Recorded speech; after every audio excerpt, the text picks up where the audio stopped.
20 سال کی طویل جنگ کے بعد امریکہ رات کے اندھیرے میں افغانستان سے فرار ہو گیا ہے، جبکہ پیچھے اپنے اتحادی بھارت کو لاوارث چھوڑ گیا۔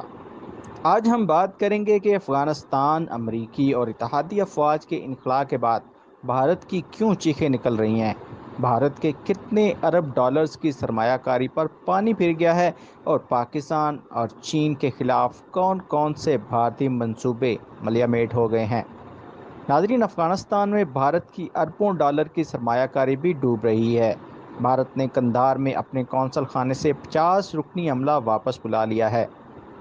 بھارت افغانستان کو پاکستان اور چین کے خلاف اسٹریٹجک ڈیپتھ کے طور پر استعمال کرنے کی منصوبہ بندی کر رہا تھا، اور اس سلسلے میں افغان عوام کی ہمدردیاں حاصل کرنے کے لیے اس نے 400 سے زائد ترقیاتی منصوبے شروع کر رکھے تھے۔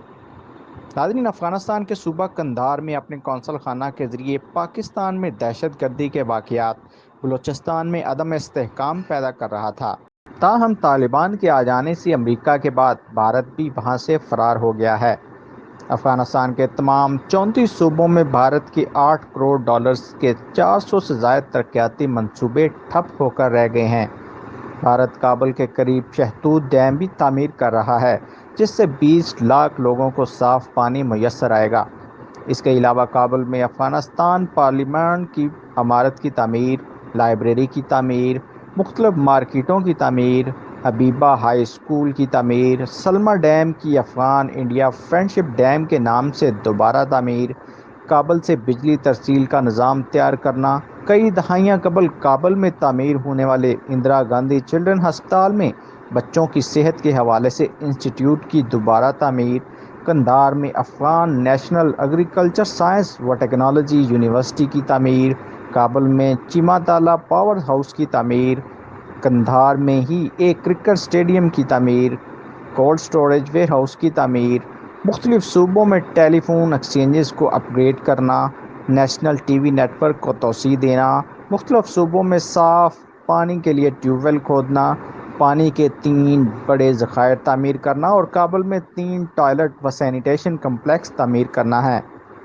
سڑکوں کی تعمیر ایسے چھوٹے چھوٹے منصوبے شامل ہیں جن کا پتہ لگانا مشکل ہے۔ کابل میں سینکڑوں مسافر بسیں فراہم کرنا، 5 شہروں کے لیے 10 ایمبولینسز فراہم کرنا، قومی ایئر لائن کے لیے ایئر بس جہاز فراہم کرنا، افغان بچوں کے لیے پروٹین سے بھرپور بسکٹ اور گندم اور دالیں فراہم کرنا۔ اس کے علاوہ افغان پولیس فوجیوں اور شہری دفاع کی تربیت میں فراہم کر رہا ہے۔ 65,000 سے زائد افغان طلباء نے بھارت میں تعلیم و تربیت حاصل کی۔ نوول کرونا وائرس کی وبا کے دوران بھارت نے افغانستان کو 75,000 ٹن گندم بھی فراہم کی، جبکہ بھارت پہلا ملک تھا جس نے افغانستان کو کرونا وائرس ویکسین خرید کر عطیہ کی۔ ناظرین، اب صورتحال یہ ہے کہ بھارت کی جانب سے افغانستان کو پاکستان اور چین کے خلاف اسٹریٹجک ڈیپتھ کے طور پر تیار کرنے کے لیے کی گئی 3 ارب ڈالرز کی سرمایہ کاری ڈوب رہی ہے۔ بھارت کو توقع نہیں تھی کہ امریکہ اتنی تیزی سے اپنی افواج کو افغانستان سے نکال کر لے جائے گا، اور بھارت کا ایجنڈا بیچ میں ہی رہ جائے گا۔ بھارت نے پاکستان میں دہشت گردی پھیلانے اور صوبہ بلوچستان میں عدم استحکام کے لیے 87 تربیتی مراکز قائم کر رکھے تھے، جن میں سے 66 افغانستان میں جبکہ 21 بھارت میں قائم ہیں۔ طالبان چین اور پاکستان کو اپنا دوست سمجھتے ہیں۔ یہی وجہ ہے کہ ماضی میں طالبان نے بھارت کو اسٹریٹجک اثاثوں پر کئی بار حملہ کیا ہے، جس میں بھارتی سفارتکار سمیت سینکڑوں بھارتی ہلاک ہو چکے ہیں۔ بھارت نے افغانستان میں موجود تمام بھارتی شہریوں سے غیر ضروری نقل و حمل سے گریز کرنے کا کہا ہے۔ اہم شہروں سے باہر جانے سے بھی گریز کرنے کی ہدایات جاری کی گئی ہیں۔ بھارت کا کہنا ہے کہ اگر ضروری ہو تو ہوائی سفر کریں، کیونکہ شاہراہیں محفوظ نہیں ہیں۔ بھارتی شہری بطور خاص اغوا کے خطرے سے دوچار ہیں۔ برطانوی نشریاتی ادارے سے گفتگو میں ایک بھارتی شہری کا کہنا تھا کہ اس وقت کابل کی صورتحال بہت خراب ہے، ہم اپنا وقت گزار رہے ہیں۔ میں ہمیشہ ایک بیگ اپنے ساتھ رکھتا ہوں جس میں میرا پاسپورٹ، کچھ اہم کاغذات، نقد رقم، ٹارچ لائٹ، سوئس نائف، ایک جوڑی جوتے اور آرام دہ لباس ہوتے ہیں۔ جب بھی میں سونے جاتا ہوں تو اپنا بیگ کھڑکی کے پاس رکھتا ہوں۔ یہ کسی جاسوسی فلم کا منظر لگتا ہے، لیکن ہم افغانستان میں اسی طرح رہتے ہیں۔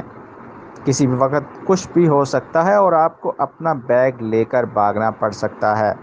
اسی طرح جن افغان شہریوں نے امریکی افواج کے ساتھ مترجم وغیرہ کے طور پر کام کیا تھا، انہیں افغانستان سے نکالنے کا سلسلہ بھی تیز کیا جا رہا ہے۔